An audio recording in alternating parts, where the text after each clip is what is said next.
Hello everyone, welcome back to the channel, welcome back to another new vlog. আজি আহিছো মই মোৰ দেউতাৰ লগত কাপোৰৰ বজাৰ কৰিবলৈ।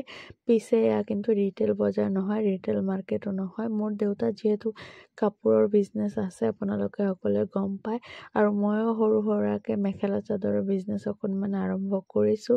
সেইবাবে সন্মুখতে বহুত ফেষ্টিভেল আছে, ঈদ বিহু আছে, আৰু সেইকাৰণে দেউতাৰ লগত কাপোৰৰ বজাৰ কৰিবলৈ আহিছো। আৰু আজি হৈছে নেক্সট ডে মই গা পা ধুই পূজা কৰি ললো, আৰু আজি হৈছে দোল পূৰ্ণিমা। সকলোকে দোল পূৰ্ণিমাৰ বহুত শুভেচ্ছা জ্ঞাপন কৰিছো। দোল পূৰ্ণিমাৰ ৰঙেৰে আপোনালোকৰ জীৱন ৰঙীন হৈ ভৰি পৰক, ৰঙেৰে ভৰি পৰক আপোনালোকৰ জীৱন।